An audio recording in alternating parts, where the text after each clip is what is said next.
Morning, everybody. Thank you for joining us. And we've got, in addition to the folks here, I think about 100 people or so on Zoom. So thank you to our virtual audience as well. My name is Mike Froman. I'm president of the Council on Foreign Relations, and it's really a distinct honor to open up today's symposium honoring Henry Kissinger. Everybody, of course, is deeply familiar with Kissinger's career, former national security advisor, former Secretary of State, sometimes both at the same time. Nobel laureate as well, foremost practitioner, scholar in the field, or as Madeleine Albright called him, a demigod. I think Kissinger's only objection to that was the use of the word demi at the beginning. Significant impact on opening to China, détente with Russia, SALT I and non-proliferation, shuttle diplomacy in the Middle East. But more importantly, for today's purposes, he was born just 2 years after the foundation of the Council on Foreign Relations. He's had a complicated 7-decade relationship with the Council that left both very much better off. It was in 1955 that he was walking through Harvard Yard, and Arthur Schlesinger pulled him aside and suggested he go down to New York and join a study group that was studying the implications of a new technology known as nuclear weapons on foreign policy. And that led to a really great working group with McGeorge Bundy, Hamilton Fish Armstrong, Paul Nitze, David Rockefeller, Walter Bedell Smith. It produced an article in 1956 for the Foreign Affairs, and then, of course, a book, Nuclear Weapons and Foreign Policy. Unlike most of the other CFR books, that was a bestseller. And the rest is history. And Kissinger himself, as you saw from the video montage earlier, very much credited the Council with having a significant impact on his life. He said, "The Council was a seminal shaping experience in my life. It introduced me to a world that seemed totally remote to me. Had I not wound up with the study group at the Council, I would have been a historian." And the Council was very much fortunate to have Kissinger among its ranks. He spoke or presided at over 100 CFR meetings. He was the longest serving member of the Council. He published 19 articles in Foreign Affairs. And even just 2 months before his passing, he joined us in this room for a symposium on the Yom Kippur War and found time and energy to co-author his final piece in Foreign Affairs, calling for U.S.-China cooperation in managing artificial intelligence. It was a complicated relationship between Kissinger and the Council. He served on the board, he resigned his membership, he rejoined. There's a lot of ups and downs in that relationship. Our erstwhile librarian found in the archives a memo from January 1985 called Kissinger Likes and Dislikes, which I don't know how many of these memos exist about members, but it was sort of seen as important to have a memo for staff to understand what he liked and disliked. He had just come out with 2 of his 3 volumes of his memoirs, and it says, he is gratified when others share his own feeling for their high quality. And he does not like to be referred to as an elder statesman. And I love this one. Items that bring the wrong kind of sparks are Harvard University, his accent, his weight. So those were 3 issues not to be raised, which to me just demonstrates not only was he a demigod, but he was also a very human person. And we saw that with great effect here at the Council. His life really is one that gives us great hope. His story embodies the quintessential American dream, a refugee from Germany who fled Nazi persecution, who attended high school at night while working in a shaving brush factory by day to support his family. He was a soldier who was drafted into the U.S. Army, went to Harvard on the GI Bill, and became the first naturalized citizen to become Secretary of State. And it really underscores that U.S. power, U.S. leadership in the world is not just derived from its raw economic and military might, but also from its cultural inheritance as a country of immigrants and its capacity for fully realizing the potential of its people. Now, about today's program, we have 3 sessions today on 3 topics very close to Kissinger's heart, and all of which he contributed immensely to. and also very much relevant to the world today. Managing the conflict in the Middle East, navigating Cold War diplomacy, and emerging technologies. And following session 3, for those of you who are here in person, we'll have a lunch reception as well. And with that, it's a great pleasure to turn this over for our first panel to the moderator, Lisa Anderson, Professor Emerita of International Relations at Columbia University and former president of American University in Cairo. Lisa. Thank you very much, and thank you all for joining us. I want to welcome you to the symposium and particularly to our first session about conflict in the Middle East.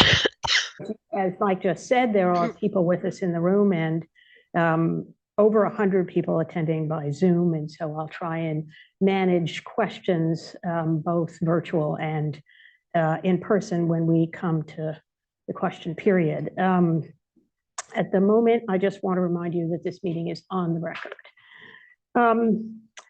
If only 2 words were associated with Henry Kissinger, at least in my circles, they would be shuttle diplomacy.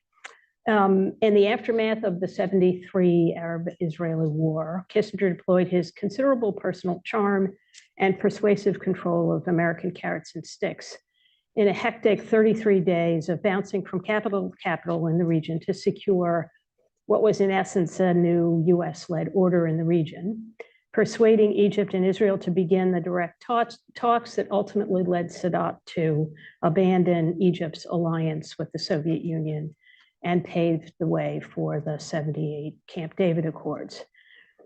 He's often considered, as our colleague Martin Indyk put it, the master of the game. And as Martin shows in his book, Kissinger was really less interested in securing peace, although we often talk about peace process, than in stabilizing a regional order in which the United States would remain indispensable. As we now watch successive American administrations trying and failing to pivot away from the Middle East, the wisdom of that sort of indispensability seems to be a little bit two-edged. And with that, I think we have a fabulous group of people to sort of discuss what Kissinger did and what the legacy of that has been.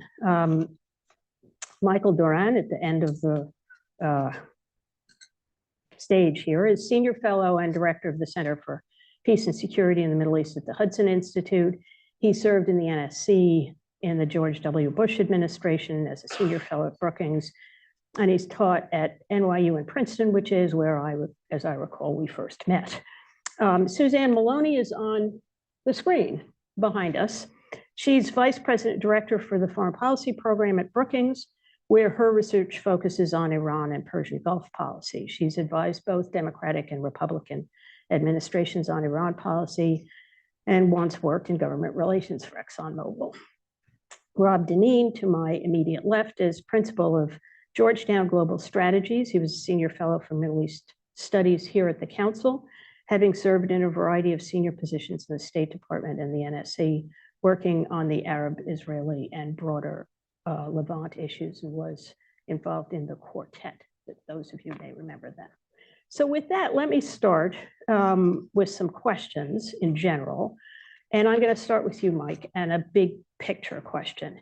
How did Kissinger's legacy really sort of shape subsequent regional politics, particularly American involvement? So most of us know, and I've just rehearsed a tiny little bit of what he did. How did that change the region in the ways that we would now recognize? Great, thanks. But before I answer, can I just say one anecdote about Kissinger that came to mind when we were listening? I think it was actually in this room, but it was here at CFR. I was at a meeting, it must have just after 9/11, and Kissinger was on the stage with someone from the New York Times. I no longer remember who, and the guy who introduced him said, Dr. Kissinger has written, when he introduced him, said he's written yet another memoir of the Vietnam era. And he said, apparently he's going to keep rewriting it until he gets it right. And Kissinger, without skipping a beat, Kissinger said, no, Tom, I'm going to keep rewriting it until the New York Times gets it right. So I have to say that I'm an absolute unabashed fan of Kissinger. I think we owe him an enormous amount, And basically, if I had to put it in one sentence about what we owe Kissinger, it is the recognition that Israeli military power is an asset to American foreign policy. And not just recognizing that, he put together the strategy to use it to America's advantage. And that's in stark contrast to the approach of the United States from 1948, even before 1948, but from the origins of Zionism up until the 67 war. The attitude of the American elite, which it inherited in Council on Foreign Relations, was perfectly representative of that elite. The American elite inherited from the missionaries the belief that Zionism was driving the Arabs away from the United States, and that in order to pull the Arabs toward the United States in the Cold War, it was necessary to distance the United States from Israel. You see it, the most representative, you can see this throughout the whole history, but the most representative example is in 1956, Israel took the Sinai, and Eisenhower, who was opposed to Nasser by this point, completely opposed to Nasser, forced Israel to withdraw without giving Israel any concession whatsoever. So instead of using it sort of as a shuttle diplomacy to put pressure on the Egyptians to make concessions to bring about a stable order, the emphasis was on driving Israel out in order to demonstrate to our Arab allies, not to Nasser, that we were not going to use Israel in this way to weaken Nasser. That strain of thought that we have to distance ourselves from Israel in order to bring the Arabs toward us, it runs all the way. It exists still even today in our foreign policy, but it's incredibly strong up to Kissinger, and it was represented by William Rogers. And the early Nixon administration is full of these fights between Rogers and Kissinger. Kissinger owes a lot to Nixon. Nixon was really in this fight. Nixon was much more on Kissinger's side than Rogers. He found it useful to have the two fighting with each other, but he was definitely conceptually on Kissinger's side. And if I just a couple more sentences about this, the key moment, I just discovered that I wrote a major article about Kissinger in the fall, and I thought I was just going to say things that I already knew in the article when Mosaic magazine asked me to do it, and then I went into the archives a little bit, and I discovered things that I didn't know, and the key thing that I discovered was the importance of the war of attrition for the understanding the 73 war. I used to teach at the university. I used to teach the Arab-Israeli conflict, and I would, 1 week we'd have 1967, and the next we'd have 1973, and I would just sort of wave at the war of attrition in 1970 as we went by. It's actually a seminal event because the war of attrition was really a Soviet-Israeli conflict, and it brought the United States into the threat of war with the Soviet Union. And what Kissinger thought through was the role of Israeli military power, not just in putting pressure on Nasser and pro-Soviet rejectionist Arab powers, but also against the Soviet Union. And to bring the war of attrition to an end, Kissinger made Nixon, from the advice of Kissinger, made two major promises to Israel. One of them is qualitative military edge. They didn't call it that. They didn't call it that till it doesn't get called like that in the American system till 1980. Sorry, but that's basically what it is. Nixon guaranteed Kissinger a military capabilities that will be superior to any conceivable coalition against it. And the other thing was really important, and I think it has direct relevance to what's going on today. We will not negotiate with Arab states with the Lebanese, Syrian, Jordanians, Palestinians, anyone over the heads of the Israelis. We will support bilateral negotiations between the Israelis and and their antagonists. That's Kissinger. This went totally against the State Department's basic DNA. So we owe all of that to Kissinger, recognizing Israel as an asset, a qualitative military edge, a strategy for using Israeli military power, and the approach to bilateral negotiations. Okay, thank you. A lot of meat in there. We'll come back to it, but I want to go now to Suzanne and ask her.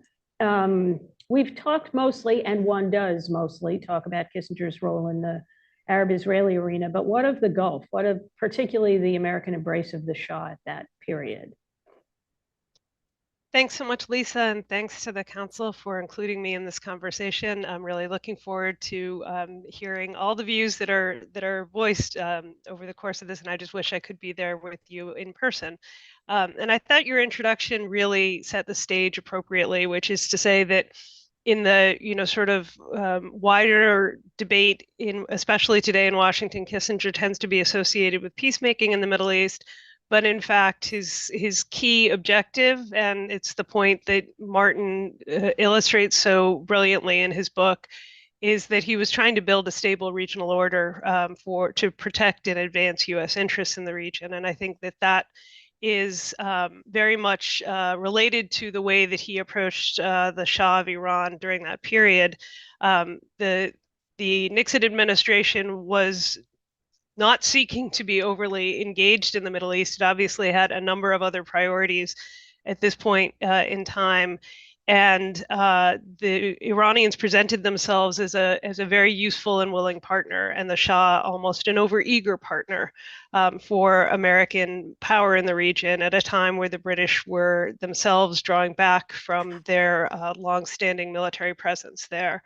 And the Nixon administration invested heavily in the Shah and gave rise, I think, to his most really expansive ambitions for his own power in the region, and in a way that I think was a stabilizing factor at the time. But as we think about Kissinger's legacy, I think we can judge this period as a missed opportunity.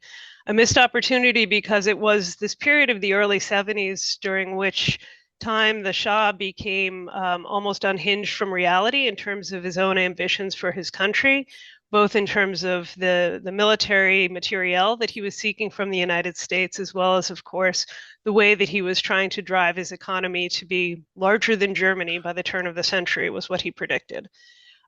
Those were not realistic ambitions, and it was, I think, one of the long-term challenges that we faced with respect to Iran was that there was really no check from Washington, and that was a strategic decision on the part of Kissinger and the president at the time. They recognized that, in fact, Iran couldn't absorb most of the equipment, the advanced aircraft and other material that it was seeking from the United States, but in fact, essentially gave an order to open the spigots to the Shah. And that just fueled, I think, his, sort of megalomania during this period in a way that contributed to a hardening of the political space within Iran.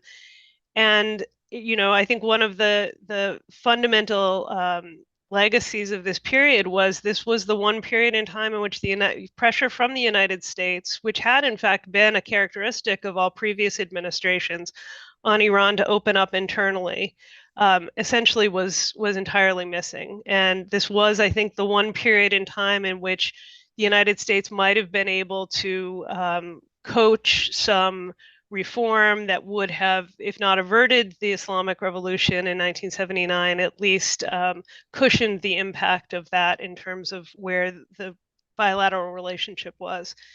Kissinger was also, of course, a major factor in the decision to admit the Shah to the United States after he was deposed for medical treatment, which itself helped lead to the seizure of the U.S. Embassy in 1979. And that too, I think, is raises questions about what is it that such a great statesman, such a strategic genius, failed to appreciate about both the person of the Shah and the condition of what had happened in Iran at this time. Kissinger was prone to describe the Islamic Republic as a country that needed to decide whether it was a country or a cause. But in fact, as we've seen over the course of the past 45 years, the Islamic Republic has been quite successful in advancing what it sees as its interests, which are, of course, inherently linked to its ideological ambitions and to the determination to try to upend the regional order that they see as inherently linked to the United States and to US power in the region. And so, in effect, the Islamic Republic never really had to choose. And I think that one of the misdiagnoses of the staying power and frankly the threat posed by the current regime in Iran is the sense that it was just an ephemeral phenomenon, that it was going to somehow revert to a more normal country, to use the expression that Kissinger often used with respect to Iran. And I think that in effect has led us to undervalue the staying power and the danger that Iran poses to the region. Wow, lots there too. This is going to be a nice long panel, but before we get to reiterate some of this, Rob, how does the shadow, if you will, of Kissinger's shuttle diplomacy sort of shape the dynamics of the US role now? That really sort of set a standard or a template for how the US would operate. So talk a little bit about what that meant. Sure. Well, first of all, thank you for including me in this auspicious event today. This is my first return to the CFR under its new president, Mike Froman. I have to say, I spent 10 years here at the CFR, and at the time when I was a senior fellow, it used to irk me that they'd have these panels, and the expertise of the council was not put on stage as much, and they'd bring in all these outside people. But I have to say, upon reflection, I actually think it's a really good policy. So I encourage you, Mike, to continue it. We learn over with our age, right? You can put that in my file here. So look, we really do live in the shadow of American foreign policy towards the Middle East as created by Henry Kissinger. And it's not just the shuttle diplomacy, although it's that too. The very idea of the so-called peace process was really a Kissingerian idea. And many of my colleagues in Washington use this as a term of opprobrium. Oh, you peace processors, and ... And this is used with scorn because, they say you're always working towards peace, but you never get there. And you have you fail all the time, but at the same time, you ensure job security. And this is unfair, obviously. And you dine out at nice hotels and restaurants all over the world in the pursuit of this process. But the point was that, the peace process, as Kissinger conceptualized it, was really that encompassing formula that would solve the conflict as if there was one single conflict, that this was a conflict or a series of conflicts in the region between Israel and the Arab states, Israel and the Palestinians, that had to be managed through incremental steps. And incrementalism really was the second hallmark of his approach. But the idea of the peace process was very much rooted in the idea of American interests. And this was a time of superpower competition in the region, and in which the United States was trying to reconcile two sort of antagonistic worldviews, if you will. And so the peace process was a way to reconcile the United States' support, unabashed support for Israel, having recognized Israel 11 minutes after it was created in 1948, and stood by Israel throughout. And at the same time, maintain strong relationships with moderate or what I call status quo Arab states in the region. And at a time when these countries are at war, or at least not recognizing there was no peace between Israel or any of its Arab neighbors, the way to reconcile the tension between support for Israel and support for the Arab world was the peace process. And so it was the grease that kept the wheel turning and allowed American diplomacy to be able to proceed both talking to the Israelis and talking to the Arabs, and not put us in a situation where we had to choose, but rather to say, no, it's precisely because we have these relationships with both sides that makes us indispensable. And in a sense, you can see that, Secretary Blinken is about to go to the Middle East yet again. We're going to be talking about that. Okay, but the point being that very much was created by Henry Kissinger. So you had the peace process, you have incrementalism, you had and if you will, the basis for American diplomacy was very much rooted in the Kissinger era, if you will. To this day, the reference points for the peace process are UN Security Council resolutions 242, 338. And now there are a whole litany of further resolutions, but all of them are rooted in 242 and 338 and the concept of land for peace. And land for peace was the formula that Kissinger was pursuing back in his day, and it's endured ever since as the cornerstone of America's approach to this region.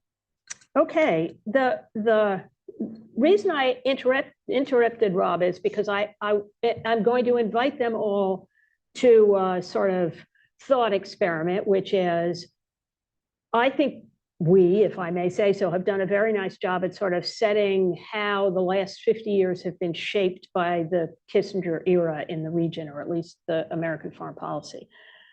But, we're 50 years later. If Kissinger were Secretary of State or head of the National Security Council now, what would he be doing, Mike? He would be putting pressure, he would be using Israeli military power to put pressure on Iran.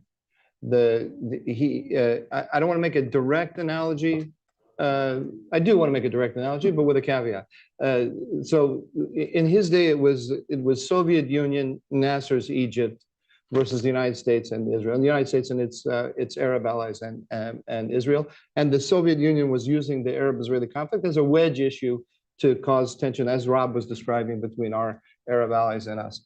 And as I mentioned, Kissinger understood that Israeli military power could be valuable to us in that regard, in that contest, because it could put enough pressure on Egypt so that if Egypt wanted to escape from that pressure, it had to come to the United States.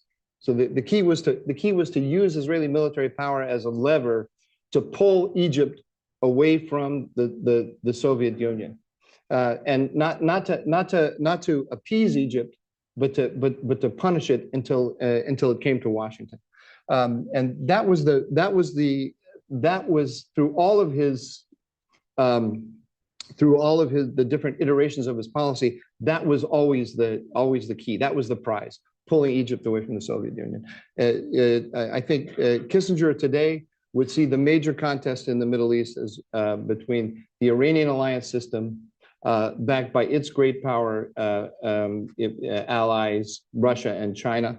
You can call it, certainly there's an alliance with Russia, there's an alignment with China, and it's undermining the American system. And he would read the war in Gaza not as a Palestinian-Israeli war, which is how the Biden administration is framing it, but he would see it as a contest between the United States and the Iranian alliance system, and he would want Israel to win it decisively in order to demonstrate to all of our allies and to the world that we would not allow aggression from the Iranian system against us.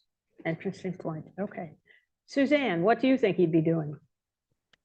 I agree with Mike's assessment to some extent, but I also think that in addition to trying to build this alliance of moderate Arab states in alignment with Israel, very much along the lines of what the Biden administration is trying to do by continuing to drive toward a vision of normalization between Saudi Arabia and Israel, I think that Kissinger and a Kissingerian approach to the current crisis would be looking beyond the region itself. Kissinger never made Middle East policy in a vacuum. It was always done with an eye toward the larger balance of power in the world. And my sense is that under the current set of circumstances, Kissinger would be looking to find a way to align US policy to ensure that what we're doing in the Middle East actually contributes to a better outcome in terms of the strategic competition with China as well as with Russia. But he would also be looking, I think, to avoid treating those two very different countries as one joint problem or even two sides of the same coin. I don't think that there is a lot to be gained at the current moment by trying to bring the Chinese into playing a more constructive role in the region. But in effect, we have to acknowledge that they are playing a destructive role in the region by effectively funding Iran and the Iranian economy through the absorption of almost all of Iran's current exports and production of crude oil. That's really the lifeblood of the Iranian economy right now comes from China. And so I think a Kissingerian approach would be looking at that flow, recognizing that the Chinese have a tremendous economic and strategic interest to try to play both sides of the same coin, but also to demonstrate and bring the Chinese in a way that could unlock the current problem that we have, which is that the conflict is only, I think, fueling the Iranian-backed alliance, that the position of Iran is growing stronger as a result of the horrific humanitarian conditions in Gaza and the outrage about the perpetuation of the conflict in Gaza. And he would be looking for a way to bring the conflict to at least a pause in order to ensure that there was not a further empowerment of the worst actors in the region. Okay, thank you, sir. Now you can talk about Blinken if you want to. No, I'd rather talk about Kissinger. Well, first of all, I think the first principle that that the administration has embraced, Kissinger, I think, always used as a point of departure the idea of order and the primacy of stability. And in that sense, as a first principle, the administration, as it did immediately after the October 7th attack on Israel, moved the aircraft carrier, two aircraft carrier groups into the Eastern Mediterranean as a way to deter both Iran and Hezbollah from further escalating the conflict. And I think that would, Kissinger's first order of business would have been to prevent this from escalating further. And in that sense, he would have seen the broader regional context, and as Mike mentioned, and would have first sought to prevent escalation and pursue stability at all costs. In terms of he would have also, as he did after 73, looked for the opportunity, not just to sort of prevent or a return to the status quo ante, but to build upon it and to seek a greater opportunity. And he saw in the attack on Israel in 73 as an opportunity to actually pivot it to a path that did result in peace with Egypt within the same decade. And I think the administration is also sees an opportunity. And here, I slightly disagree with Mike, because I think the administration very much has made clear that it sees this not just as an opportunity to fix Gaza, and there I have some comments later, perhaps if there's time, but rather to pivot it to a much larger, almost what some in the administration have told me, they call it either a Hail Mary or which is this grand deal that they're seeking, which is to actually bring about an Israel-Saudi peace agreement that would entail or require some form of Israeli-Palestinian peace and creation of a Palestinian state. And as a third element, in doing so, help build an alliance of Sunni Arab states allied with Israel against Iran. So I think in their mind, they do have a larger strategic framework here in mind, and that's why we've seen this focus on Palestinian statehood, very early on, coming from the administration, combined with this desire that I know, I hear the White House is very keen to get a humanitarian pause in order to be able to pivot towards bringing about this larger breakthrough between Israel and Saudi Arabia. I think where Kissinger would have diverged perhaps from this approach is he would have seen this as perhaps overreach, in the sense of, the administration has this concept of creating this regional peace and breakthrough between Israel and Saudi Arabia.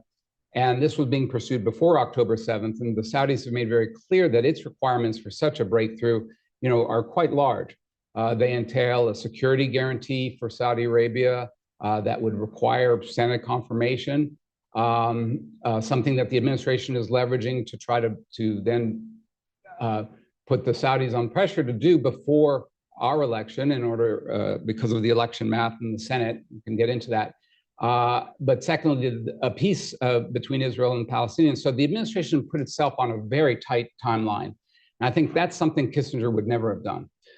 In that sense, I think Kissinger, while seeing the grand prize being peace between Israel and Saudi Arabia, Israel and Egypt, saw disengagement agreements and partial agreements as the stepping stone there, and pursued a very clear approach of incrementalism. And I think here, I worry that the administration has not built into this approach kind of fallbacks or plan Bs or safety nets, should this very ambitious approach not bear fruit. So that's it is the Middle East, and my aphorism is that things are never quite as bad as you fear, but never as good as you hope. Okay, well, thank you very much. I have another round of questions, but I actually want to invite all of you to begin to pose your questions and comments and so forth. There's quite a lot of meat here, as you've heard, and I think one of the things that is interesting in listening to this is the extent to which the patterns of American involvement really were set in the Kissinger era.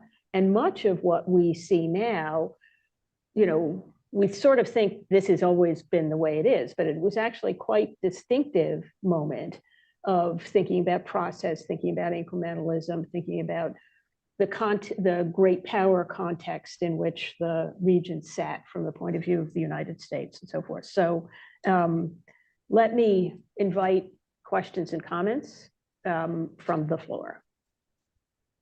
Frank.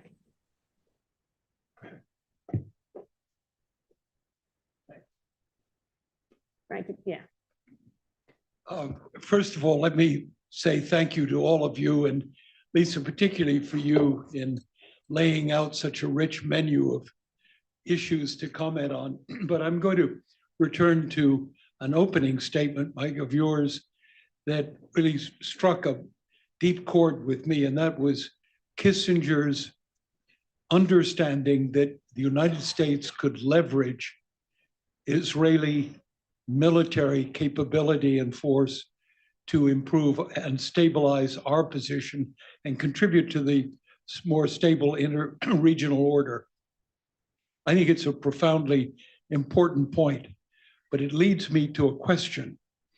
About, say, 6 months before October 7, I had the privilege of being with Dr. Kissinger, and a moment, just privately, he reflected about his own anguish over the future prospects of the state of Israel and Israel's ability to continue to survive under circumstances that were and have been over recent years unfolding.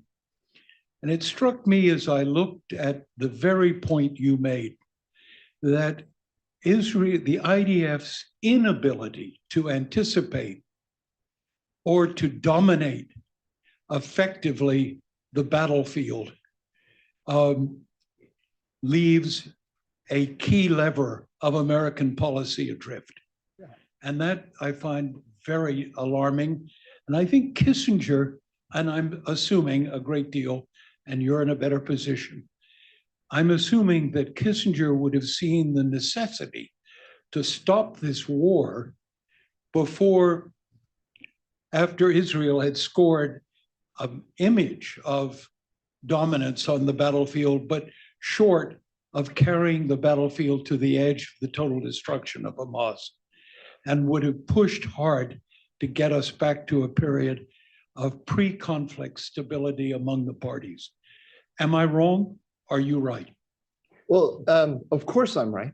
But thanks, Frank. That's a great question. And if I may, I'll just say a couple words about 73 and then answer the question about the present. One of the, I think, Kissinger's greatest failures was he basically ordered, he and Nixon, ordered Golda Meir, and this is after the war of attrition, not to preempt the Egyptians. And so we often think of the 73 war as the Israelis being surprised and the failure of their early warning system. Their early warning system did fail, but they did have advance warning. They had many hours before the attack, when they knew the attack was coming, and they had to decide what to do. And Moshe Dayan was chief of staff, and Golda Meir, they ordered the IDF not to carry out any preemptive strikes against the Egyptians or the Syrians. But they did so under the assumption, and this assumption was working all through the first days of the war by Kissinger, that Israel was going to win decisively and win quickly along the lines of the 67 war. The Egyptians used what we now call an A2AD strategy against the Israelis in Sinai, anti-access aerial denial, using the advanced SAM systems. They managed to counterbalance Israeli air dominance with anti-aircraft batteries. And they also studied the Israeli tactics very carefully. And they knew when the Israeli counterattack would come, they had anti-tank missiles that they developed, the use of which they developed, that counteracted the Israeli counterattack. The Israelis didn't see this coming, and this accounts for the big setback at the beginning of the 73 war. And the Americans didn't see it coming. The 73 was an American intelligence failure as much as an Israeli intelligence failure, just as October 7th was an American intelligence failure just as much as an Israeli. And of course, the Israelis bear the brunt of it, but we also failed in that regard. These questions, I was listening to Rob and Suzanne's difference of a perspective on the Biden administration, and it brought to mind some aspects of Kissinger. There are policies that administrations can follow that structurally look the same, but they're actually quite different. Kissinger supported the Geneva Conference, bringing all the Soviet Union and all the parties to sit around a table to talk about a comprehensive peace.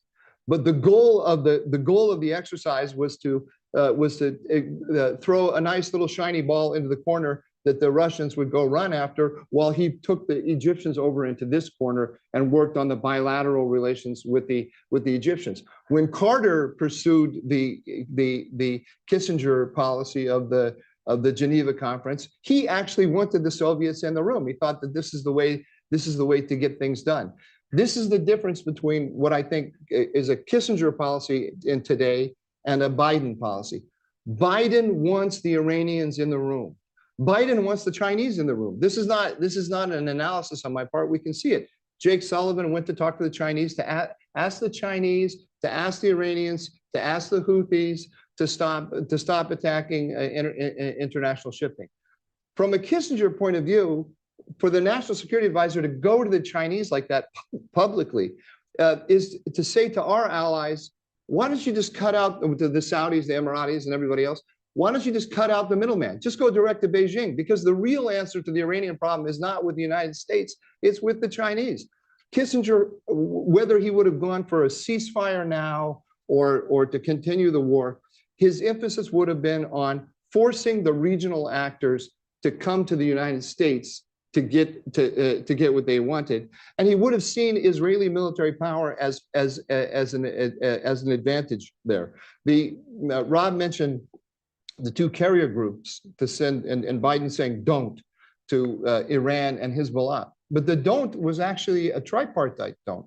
It was to Iran, Hezbollah, and to the Israelis, because Gallant, the defense minister, had put together a plan to go after Hezbollah. His argument was this could become a 1-2 punch. It could become a jab from Gaza and then an uppercut from Lebanon, where our real threat is. Our real threat is Lebanon.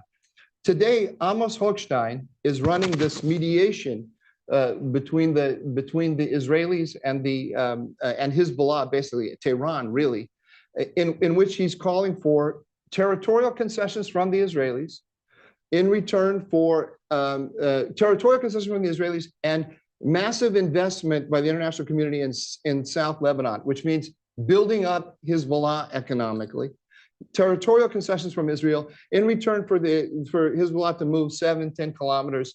Is Radwan forces, not all Hezbollah forces, but Radwan forces, the shock troops, back up north of the Litani. That's not a Kissinger idea at all. It's all because what he's doing, what the Biden administration is doing, is they are using allowing Iran to use American policy to restrain Israel, so that Hezbollah can then launch these attacks right across the border with impunity, knowing full well that the United States is going to come down like gangbusters on the Israelis if they escalate against Hezbollah. So okay. we can see elements that will. I'm ending right here with the sense. We can see elements that you could say Kissinger might engage in, but he would do it within a totally different frame. Rob, you have a quick intervention. Well, relatively quick, relative to Mike. Look, just to say, I think Kissinger would have been very clear from the onset in working with the Israelis to try to identify clear and attainable political objectives for what Israel was doing. I think he would have appreciated the need for Israel to reestablish its deterrence, and in that sense, would have wanted some definition of victory that would be attainable. And from the onset, Israel identified, eradicating Hamas as its goal, one of its war aims, along with returning the hostages. And I think very early on, Kissinger would have wanted to leverage that into something more definable. And I think we're kind of nearing that now, in a sense. And it's exactly why I think the administration yesterday invited Israeli leaders, strategists, to come to Washington, because it's centering around this issue about Rafah. And I can talk about that now or wait till the next round. But, no, go quickly though, because we have other questions. I mean, the issue now has become, should the Israelis go into Rafah or now? In many ways, this is a proxy debate about something larger. It's really about what constitutes victory? What is the Israeli definition of victory, which has been very ill-defined, and the American definition has also been ill-defined. In my conversations with Israeli officials, I think that it now, the debate is, when it comes down to Rafah, has to do with the fact that there are still these 4 battalions there. 18 of 24 of Hamas's battalions have been destroyed, 4 are in Rafah. And implicit in it is the Israelis saying, if we get those 4 battalions, then we'll have, mission accomplished. That's what Netanyahu is saying.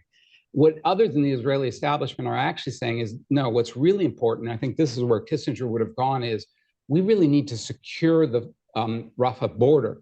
And it's the flow of weapons and the tunnels that need to be brought in. And there, the focus of diplomacy, therefore, should be on bringing the Egyptians in as a partner to securing the Rafah border. And I think that would have been, if you will, the strategic objective then, is to then secure Rafah and be able to declare that border closed, and that, along with some deal over the hostages, would be victory. The other thing the Israelis are trying to do, and they talk about it too much and aren't doing enough of it, is actually decapitate the Hamas leadership.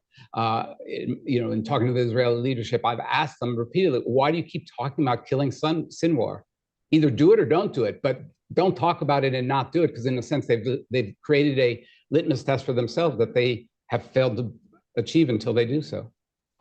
Okay, in fairness, Suzanne, do you have any comment or quickly, because again, we have other questions, but. I'll be very quick, and I won't. I will leave Rafah to Rob's good analysis just now, but I do think that Mike unfairly characterized the diplomacy in the North as sort of the opposite of what Kissinger would do. And I think if there's any Kissingerian in the Biden administration, it is absolutely Amos Hochstein, because what he's trying to do is to manage what could be a crisis which distracts Israel from actually finishing the job in Gaza in terms of actually taking out the senior leadership of Hamas and eliminating the most dangerous elements of Hamas's arsenal by creating another front. And Hochstein, I don't think, has any illusions about, sort of a long-term peace process. He's certainly not negotiating to give economic benefits to an ally of Iran. What he's trying to do is to mitigate the prospects of an escalation, to create the basis for a more stable outcome for a Lebanese government to actually control its own territory, and to eliminate some of the causes of what has enabled Hezbollah to be as effective as it has been over the course of the past 40 plus years in terms of establishing itself as a peer competitor to the Israeli military. So I think that, it's the one place where I think there may be a little bit of optimism. I think the Biden administration was exactly right to try to preclude the opening of a second front by the Israelis, because as we've seen, the war has gone on longer and been far more difficult for the Israelis to accomplish their initial objectives. If they had tried to multiply it times two, I think we would be in a much, much worse position for the Israelis at this point. Okay, thank you. We have a question online. We will take our next question from Peter Galbraith. Thank you. Kissinger also had his critics, and perhaps the biggest criticism is that he had a cynical, maybe casual disregard for the devastating human consequences of his actions. Obviously, critics cite Cambodia, East Timor, and the Kurds. And of course, with regard to the Kurds, having supported the Shah in his actions in support of the Barzanis and the Iraqi Kurds, he then agreed to their betrayal and dismissed it with the famous statement, "Covert action is not missionary work." And so my question, I think it's really directed to Suzanne, is did he ever consider the human consequences of his actions with regard to the Kurds? Peter, I suspect you know the answer to that question better than I do, but I'm not aware of any repentance on the part of Dr. Kissinger for the human impact of his policies in a number of different areas. And it's why his legacy in many ways is contentious and very much debated.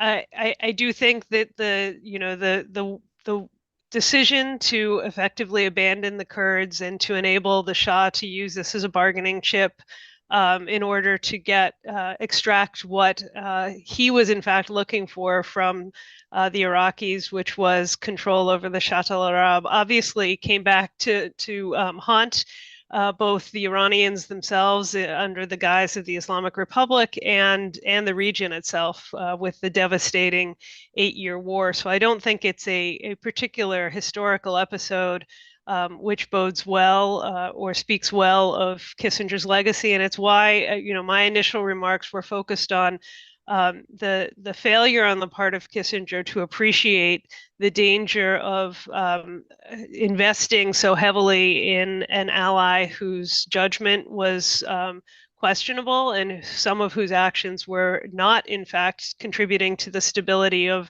an American-led order in the region, but were very much aimed at undermining it. Okay, thank you. You have any thoughts on that? One sentence just on Kissinger is a product of World War II. And I think it's wrong to say he's not concerned about the human consequences, but he's focused on great powers and order. And he thinks that disorder is going to be far more damaging to human beings than order. That's a moral argument. He doesn't make it as a moral argument, but there's a moral argument underlining all of that. Thank you. Any questions, thoughts? We have another one online. We will take our next question from Gregory Gause. I hope that the panel could react to a couple of my thoughts on this, because it seems to me that the Kissingerian framework really hasn't guided American policy in the 21st century in the region. I doubt Kissinger would have been in favor of regime change anywhere in the Middle East because of his interest in stability. And whether it was the Iraq War or an early enthusiasm for the Arab Spring, American policy was kind of very supportive of regime change. I'm not sure Kissinger would have been behind that. Secondly, Kissinger, and this is related, was a state-to-state guy. And with the collapse of authority in so much of the Middle East, domestic political authority, non-state actors have become so much more important. And I'm not sure Kissinger would have had a framework for dealing with that. And third, I think Mike is absolutely wrong about Kissinger and China. Kissinger never saw China as a competitor the way he saw the Soviet Union during the Cold War. He was always pretty soft on China. I think he probably would have been urging administrations to bring China in, and despite the outreach on the Houthis that the Biden administration made, I think that for the most part, American foreign policy sees China as a competitor in the Middle East, and that includes the Biden administration's effort to bring Saudi Arabia in, mostly to, I think, not just make peace with Israel, but also move it away from China. Thanks. Okay, nice, meaty questions. Mike, we'll start with you. Thanks. I think that his point that Kissinger would be softer on China is 100% correct. I think that's where my own analogy between the world of the 1970s and the world of today, where it becomes weak and hard to understand exactly how Kissinger would think about it.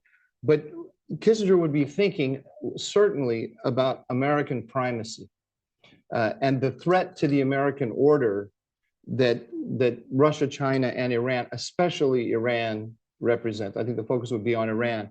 How he would work with, I think there probably would be some Kissingerian play to engage China to our advantage on Iran.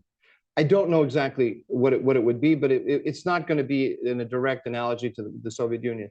But there's another issue here too, which is worth thinking about, and that is Kissinger on the Soviet Union at the time in the 70s was highly controversial on the right. I did an event like this with Kissinger about a decade ago, and I had to meet him ahead of time to talk about what we were going to do. And I thought we were just going to talk about, I'll ask you this question, that question. But he thought, because I'd worked for Elliott Abrams in the White House, he thought I was a neocon. And we're a half hour into the discussing the plan for the evening, and we haven't got to it at all. And he's talking to me about throw weights of missiles, nuclear missiles, and how Norman Podhoretz never understood it. He didn't understand anything. He was obsessed with a neocon critique on him.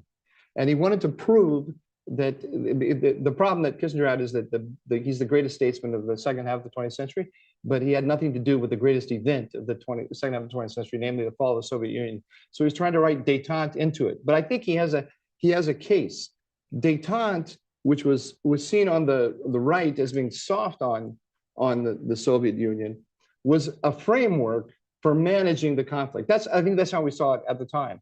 The Biden administration is telling us, with, say, normalization of Saudi Arabia and Israel, that this is their framework for managing competition with Iran. But it's not true. This is a domestic political, it's again a shiny ball to throw in the corner. So the pro-Israel community says, oh, normalization of Saudi Arabia. They actually want to put together a coalition against Iran. They don't. And you can prove that by looking at the Houthis in Saudi Arabia. They force Saudi Arabia to make peace and give money to the Houthis. So you can't have a peace with the Houthis at the expense of Saudi Arabia policy on the one hand, and work with the US and we work with Israel and Saudi Arabia on a coalition against Iran on the other. The idea is to have a normalization between Israel and Saudi Arabia and then sit the two of them down and shut up while the United States negotiates regional order with the Iranians directly. That's the vision that they have. And that's profoundly non-Kissingerian. Okay. Suzanne, what do you think about anti-regime change, for example? Well, I'm intrigued by Mike's suggestion that somehow the Biden administration is angling, can't wait to get back to the negotiating table with the Iranians. I think that may have once been the posture. I don't think it was the posture for quite a long time before October 7th, and I don't think it's the posture today. I think that there is, with respect to Kissinger's position on regime change, I think that he was a realist, and the, sort of illusions that guided the decision to invade Iraq and the outcome that led to were very much in contradiction to the way that he would have approached and did approach the region. Deal with the devil you know rather than unleash the devils that you don't. And I think that is probably what animated some of his concerns about his conversation with Mike and the legacy of the Bush administration, which of course is precisely what has empowered Iran to the extent that it has. Iran in 2003 was under pressure from the international community because of the newly disclosed revelations about its secret nuclear program. What it gained from the debacle of the US intervention in Iraq will be very, very difficult to undo, if at all possible, at any point in time. It now has strategic depth. It has an array of both state and non-state actors that it collaborates with in order to try to advance its own vision of regional order. And I think that, any Kissingerian understanding of the situation that we're in today would be intent on ensuring that Iran is not able to once again use conditions of violence and chaos and disruption to its own benefit, to strengthen its allies and its partners, and to undermine those legitimate governments that are within the region. So I think that, one of the challenges that we have today is that, as Mike said, the sort of approach to Saudi Arabia and trying to create this normalization between Saudi Arabia and Israel is very much driven by concerns about Chinese encroachment. And that is part of the way that it will and has been sold to the American domestic political debate. But ultimately, it is very much consistent with exactly the sort of posture that Kissinger and others have been advocating for quite some time, to ensure that there is an alignment between the moderate states of the region that are committed to preserving the existing regional order. That would include both Israel and Saudi Arabia. And so I think in many ways, what the Biden administration is trying to accomplish here is to preserve some element of a regional framework that can help defend the order, even as it comes under increasing pressure from Iran. Thank you. Rob, The 73 war was between states. The current conflict we describe as Israel-Hamas. How do we think about that? How would Kissinger think? How much is the way Kissinger thought about the world shaping the way we're thinking about the world, even if it doesn't actually fit very well? Well, look, I think the initial question that Greg asked about non-state actors, Greg Goss, is spot on. I mean, the danger of any arguing about history and comparison is that context has changed. We no longer are in the Cold War, whereas for Kissinger, the Cold War was the first defining element of the international framework in which he was operating. And I think just one thing I wanted to relate to that hasn't come up in this conversation, and it has to do with even what Mike said about sort of the constraint on Israel to not preempt against Lebanon early on in October. First of all, that was an Israeli decision ultimately not to go after Lebanon. It's true the chief of staff of the army and the minister of defense wanted to go to Lebanon. When I saw the minister of defense still talks about that. But there was it was an Israeli decision not to, and I think time has actually illustrated one very important point. One thing we've seen, and it is that what has been essential for Israel in order to carry out the conduct of this war has been American support. And one element of that support has to do with just the mere flow of weapons to Israel.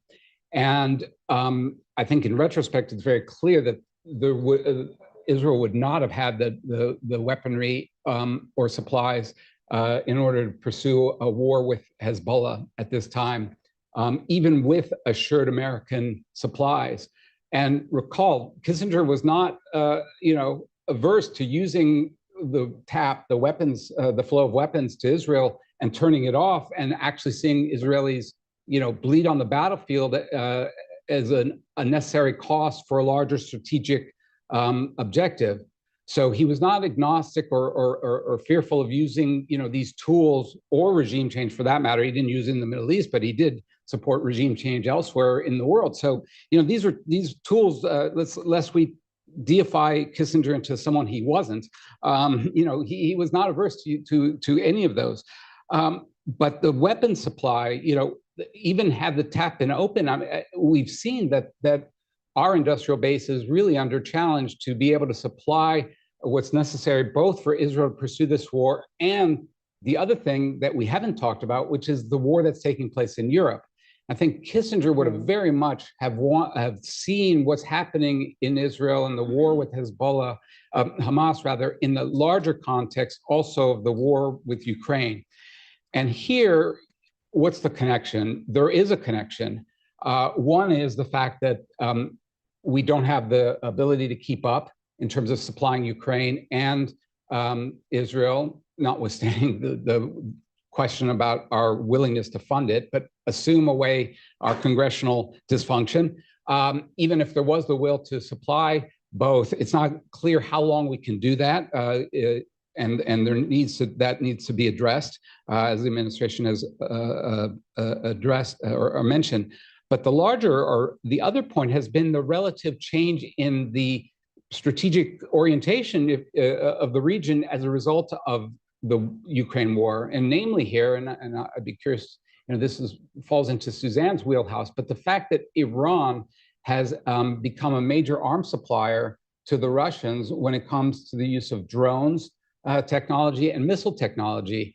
And so here, I think he would have identified the Iranian, the increased importance of Iran as a supplier to Russia in its ambitions in Ukraine as important and critical, and all the more reason to have to deal with Iran. And one final note on this, I mean, something that's been lost here in a lot of the debate, prior to October 7th, the debate, especially in Israel, but more largely about Iran, was focused almost entirely on the Iranian nuclear program. And now, when you talk to Israeli officials and American officials, it's gone. What the October 7th, one of the many things that October 7th did was it shined a light onto what was not being paid attention to. And so while we were all focusing on the Iranian nuclear program, what was not being given sufficient weight was Iran's support for proxies, and their ability to project power into Israel, both not only from Lebanon, but by extension from the south with Hamas. And that, as Israeli officials describe it, Hamas, in what it did on October 7th, the model it employed, infiltrating Israel, taking hundreds of hostages, this was what they call a page out of the Hezbollah playbook. That's what Hezbollah had did in 2006 by kidnapping some soldiers in 2006. And it's what Hezbollah would do now, which is part of the reason that you have 100,000 Israelis who cannot go back to northern Israel, as well as another 100,000 Israelis who can't go back to southern Israel. And so this idea that you have these non-state actors, I'm circling towards your question, the fact that you have these non-state actors, Hamas in the south, Hezbollah in the north, that can hold Israel hostage as a country, prevent Israelis from living in their own territory, returning to their homes right now. I think Kissinger would have appreciated that that's unacceptable, unsustainable, and would have, so that would be one point. And secondly, would have seen the Iranian role and the shifting importance of Iran, not just as a nuclear threshold state, but as an supplier of these regional proxy groups, and as well as its missile and drone technology. I think we have even more. What we recognize now is that Iran is even that much more formidable in many ways as a state and as a country that's able to project power not only in the region, but by extension even through alliance with Russia into Europe. So in a sense, the non-state actors are state actors at a distance. He would trace that back to Iran. Very much so. Yeah. I mean, they are not controlled and directed. They are franchises that are sort of sent off and understand what their role is. Suzanne, I'm going to give you the last word because we're coming to the end, but please. Well, I endorse everything that Rob has just had to say. I think that, this challenge that we've had with our own policy toward Iran to either almost exclusively focus on the nuclear issue to the detriment of appreciating the threat posed by the militia and proxy forces that Iran has built up across the region, or the reverse, which is today to be focused intensively on questions of the capabilities of the Houthis without much conversation about the fact that Iran now has enough fissile material for at least 3 nuclear weapons. That we haven't found a framework for managing the problem of Iran in anything like a sustainable fashion. As Rob says, it's not simply within the region, but it is its capacity to align itself with other great powers and to fuel extraterritorial wars far beyond Iran's prior reach and engagement.